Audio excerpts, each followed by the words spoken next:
नारद पुराण में लिखा गया है, चतुर्थं कार्तिके कृष्ण करका वयं व्रतम स्मृतम। इसका अर्थ है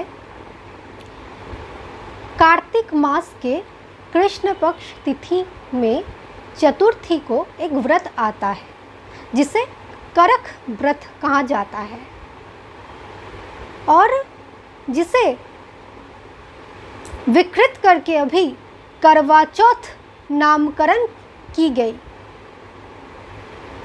इसका असली नाम है करक चैती, तो उसे बना दिया गया करवा चौथ। और ये नारद पुराण में तृतीय स्कंध में है, पढ़ लेना ये पूरे श्लोक व्रत का नियम। क्योंकि जो बंगाली लोग हैं वो सोचते हैं कि ये नॉन बंगालियों के लिए है, क्योंकि बंगाली लोगों के में निष्ठा भी नहीं है, श्रद्धा भी नहीं है, इन्हें गिने को है बस। तो ये एक शास्त्रोक्त व्रत है जिसे करक चैती कहा जाता है। चौथ माता बना दिया गया है चैती को। अब चैती का अर्थ है चंद्रमा। अब चंद्रमा का पूजा होता है तो कुछ लोगों ने उसे चौथ माता कह दिया। तो चौथ माता तो है नहीं, वो चैती चाँद है, चंद्रमा है।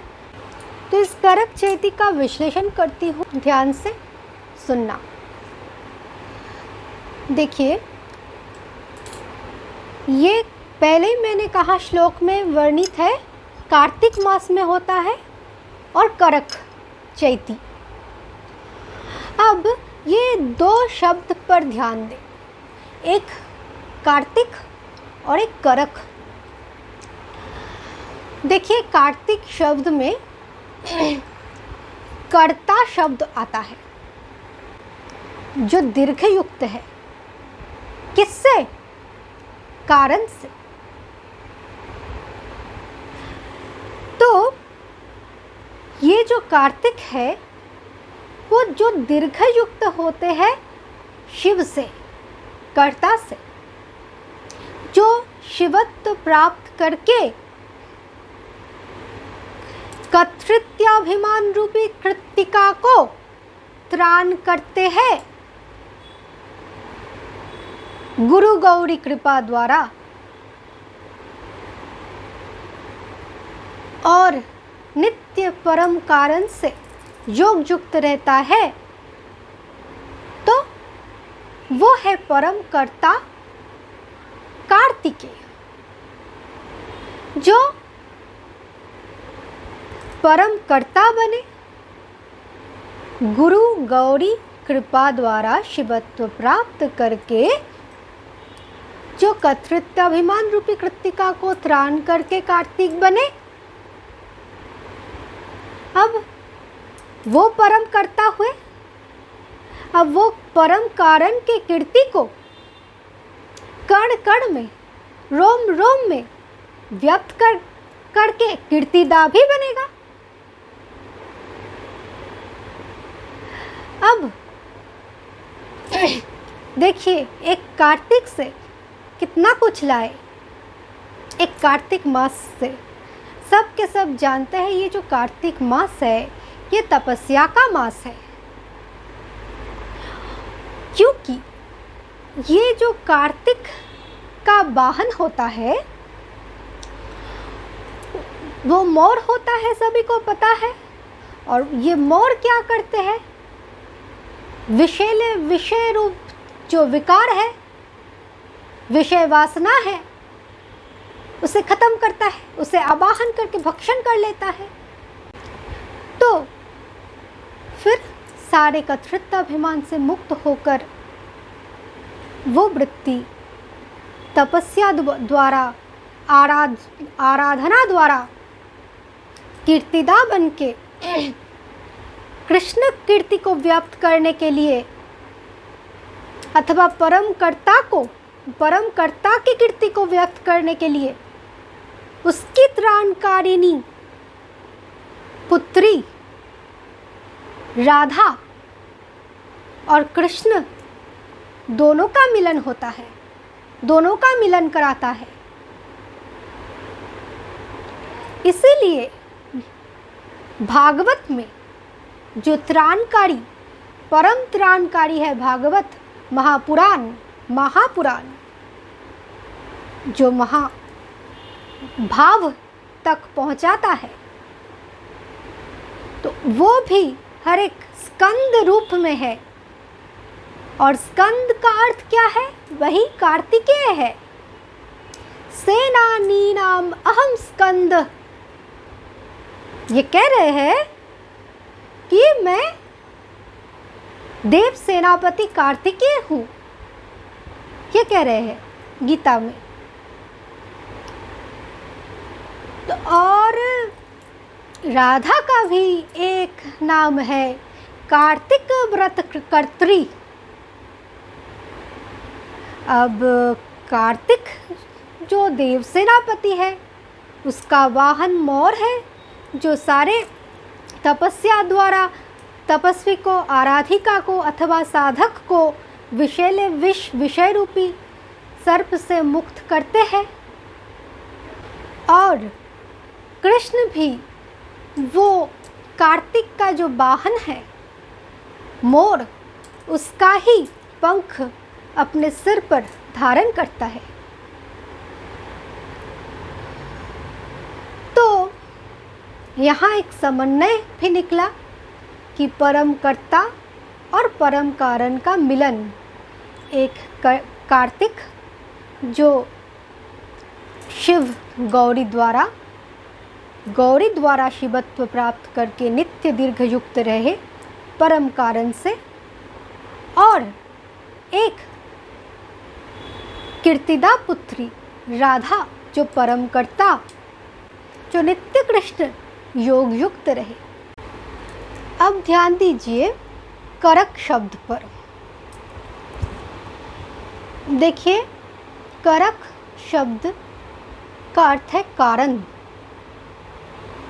और वो जो कारण है वो तो कृष्ण है, परम कारण है, वो तो ईश्वर है, परम कारण।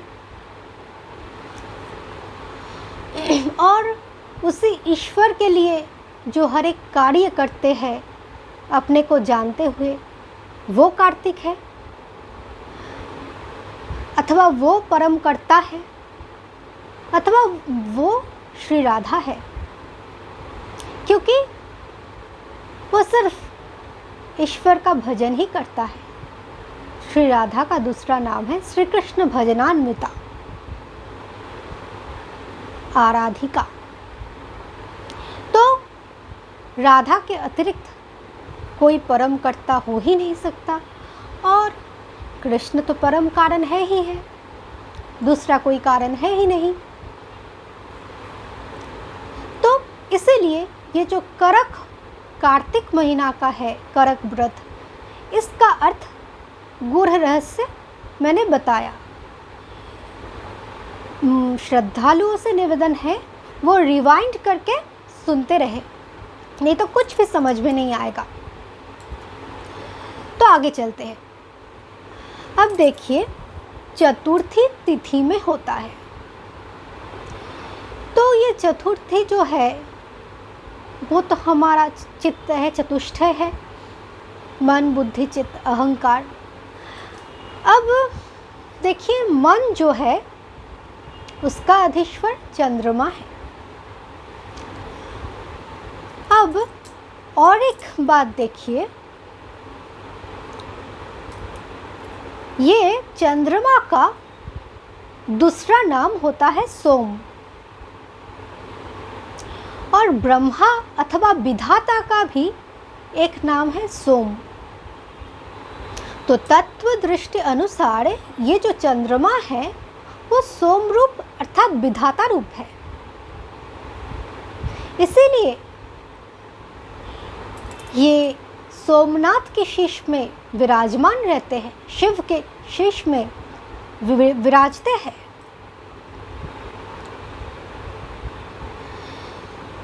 तो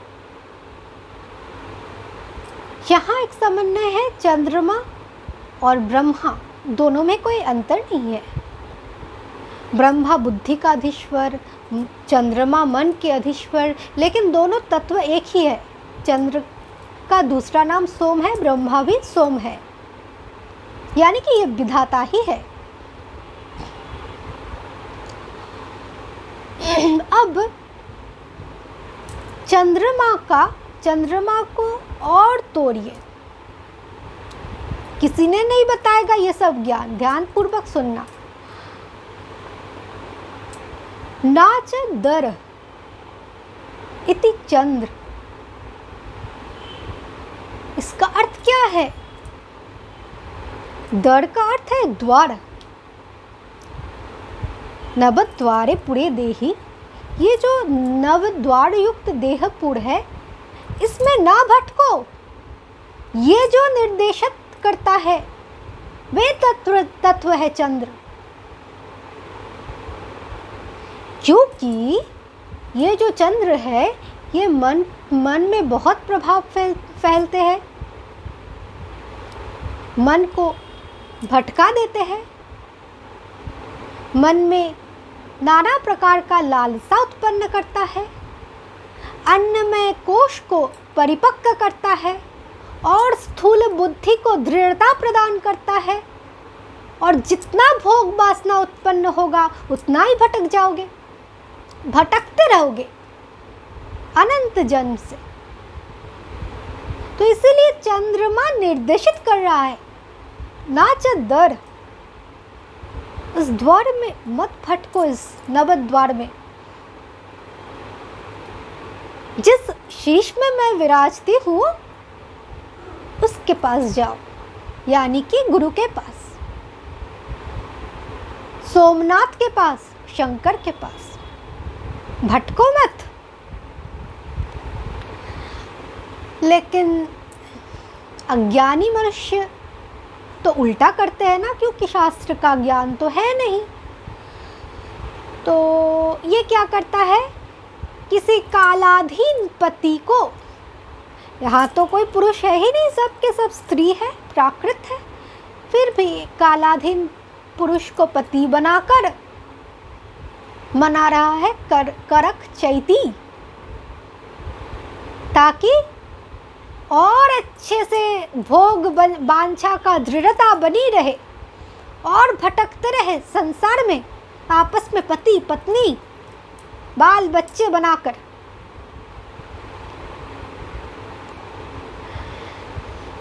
तो ये जो भटकने वाली है ये कर्मकांडी के लिए है, क्योंकि वेद पुराण में तो कर्मकांड के लिए भी है, संसार चलाने के लिए। लेकिन असली तो सब कुछ ज्ञान कांड में ही समाप्त होता है, उपासना मार्ग द्वारा। सब कुछ निर्वाण तत्व को ही निर्देशित करता है, यानी कि चंद्रमा भी शिवत्व को, यानी कि निर्वाण तत्व को ही निर्देशित कर रहा है। और पत्नी करते हैं वैधव्य ना आए, कभी विधवा ना बन जाए, मेरे पति के दीर्घ आयु हो जाए।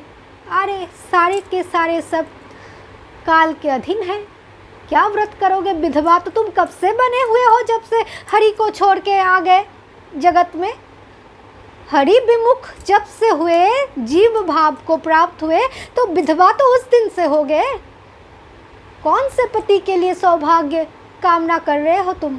विधवा सब के सब है जब तक हरि प्राप्ति ना हो। तो परम पति के लिए है ये करक चैती, जो चैती सोमनाथ को निर्देश करता है युक्त होने के लिए। अब जो नियम है इस व्रत का कि दूध और पानी का एक लोटा लेकर चंद्र देवता को अर्घ चढ़ाया जाता है। तो देखिए इसका जो गूढ़ रहस्य है वो यही है कि वो जो सोम है, विधाता है, उसे निवेदन करना कि अपने मन को सात्विकता द्वारा आगे बढ़ाए और गुरु के शरण में ले जाए, मन को शुद्ध करके विधाता कृपा करके प्रारब्ध से मुक्ति के लिए, वैधव्य व्यथा से मुक्ति के लिए हरि व्याकुलता प्रदान करे और हर्ष से मिलाए, जिसके शिर में वो शोभा देते हैं, वो सोम।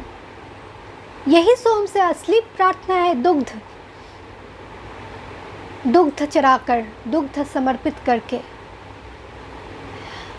और मन को वैसे दूध रूपी सात्विकता प्रदान करके, मंथन करके नवीन स्थिति को प्राप्त कराए गुरु कृपा द्वारा, सोमनाथ की कृपा द्वारा, ताकि वो नवीन स्थिति प्राप्त होकर वो प्रणव में लीन रहकर कृष्ण को नित्य नवायमान रूप से नवनीत यानी कि मक्खन खिला सके और वैधव्य विमुखता, ईश्वर विमुखता से मुक्त होकर नित्य हरियुक्त, हरिप्रिय रहे। अब और एक गणेश पूजा का नियम है। क्यों किया जाता है इस करक चैती में गणेश पूजा? नारद पुराण अनुसार बता रही हूँ। देखिए, सब जानते हैं गणेश जी विघ्नहर्ता है, तो किसके विघ्न हरण करें? या तो कृत्तिका का, या नहीं तो फिर कीर्तिदा का।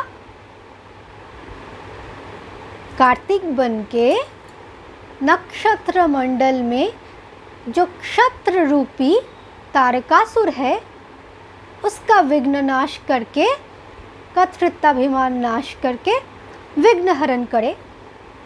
कार्तिक का सहायक बने परम कर्ता से मिलने के लिए, शिव से मिलने के लिए, अथवा कीर्तिदा का, कीर्तिदा की राधा कृष्ण की कीर्ति व्याप्त करने की जो कीर्ति है, कीर्ति विस्तार का व्रत है, उसमें आने वाले सारे बाधाओं को टाले गणेश जी, सारे असुर को मारते रहे। तो इसीलिए हर एक व्रत में गणेश का पूजा अथवा गणेश जी का स्मरण अवश्य किया जाता है। यहाँ तक कि जब भागवत महापुराण का पाठ भी होता है साप्ताहिक, तो गणेश पूजा का विधान पहले है, क्योंकि गणेश विघ्नहर्ता है, स्कंद का सहायक है। स्कंद मतलब कार्तिकेय, पहले ही बताया, जो परम करता है। या तो कृत्तिका पुत्र कार्तिक कहो, नहीं तो कीर्तिदा पुत्री राधा कहो, एक ही बात है। और ये व्रत केवल कन्याएं क्यों कर सकती है, स्त्रीलोग क्यों कर सकते हैं? तो ये भी मैं पहले जो प्रवचन दिया वो लिंक है, देख लेना, उसमें सुन लेना। राधा स्त्री रूपिणी क्यों है, उसमें मैं व्याख्या कर दिया हूँ। तो आज का प्रवचन बहुत ही गंभीर था। आज इतना ही। धन्यवाद।